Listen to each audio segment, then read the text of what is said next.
Bisa kita hindari bila mereka yang terkena penyakit ini melakukan isolasi diri. Tidak semua pasien corona harus dirawat di rumah sakit. Mereka yang tidak termasuk kelompok rentan cukup melakukan isolasi diri di rumah. Protokol isolasi diri sendiri dalam penanganan COVID-19. Mengapa orang yang diduga tertular COVID-19 diisolasi setidaknya 14 hari? Gejala COVID-19 biasanya muncul dalam rentang 1-14 hari berupa batuk, demam, atau sesak nafas. Dalam selang waktu itu, kondisi orang diduga terinfeksi COVID-19 diisolasi dan dipantau di rumah sakit, rumah, atau tempat lain. Untuk memastikan infeksi, akan dilakukan tes beberapa kali.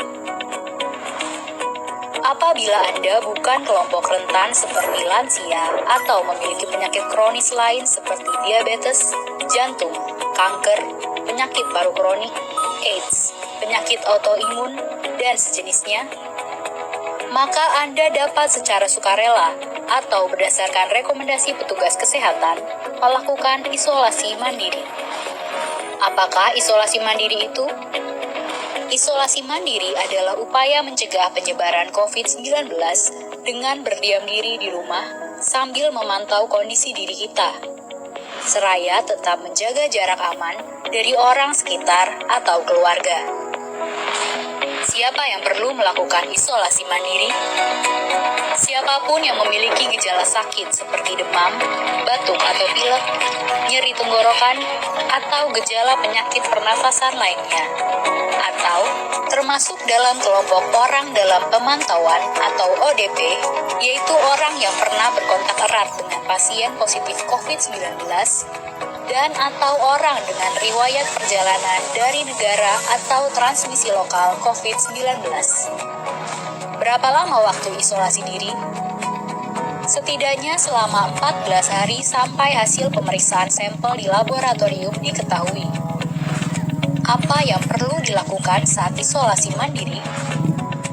Tinggal di rumah dan jangan keluar, kecuali untuk mencari pertolongan medis. Sebisa mungkin, gunakan kamar terpisah dan selalu jaga jarak setidaknya 1 meter dari anggota keluarga lain. Selalu gunakan masker selama masa isolasi diri. Ganti masker secara rutin apabila basah atau kotor. Lakukan pengukuran suhu harian dan observasi gejala seperti batuk atau kesulitan bernafas. Hindari berbagi peralatan makan seperti piring, sendok, garpu, dan gelas, perlengkapan mandi seperti handuk atau sikat gigi, dan juga benda berbahan kain, misalnya pakaian atau selimut. Terapkan perilaku hidup bersih dan sehat seperti makan makanan bergizi, rutin mencuci tangan dengan sabun dan air mengalir, serta melakukan etika batuk dan bersih.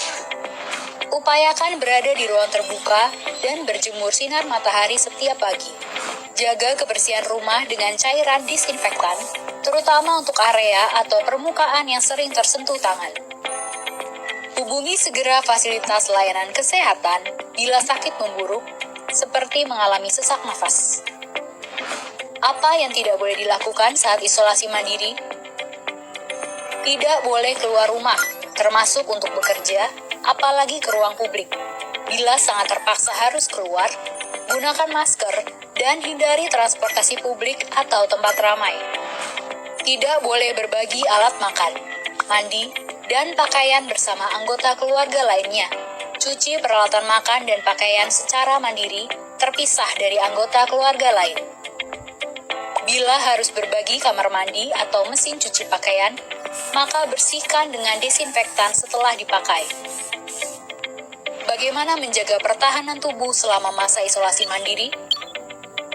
Tetap terapkan pola hidup sehat, antara lain dengan makan makanan bergizi seimbang, perbanyak buah dan sayur, istirahat yang cukup, lakukan olahraga ringan, dan hindari merokok atau minum alkohol. Isolasi mandiri bukanlah sesuatu yang sulit, namun membutuhkan komitmen baik dari diri sendiri maupun keluarga dan orang terdekat. Orang yang menjalani isolasi dapat mengalami kesepian, kekhawatiran, dan ketidaknyamanan saat mengalami gejala sakit. maka mereka perlu dibantu, didukung, dan diberi semangat. Mari saling berempati, perkuat solidaritas, dan bersama kita melawan corona.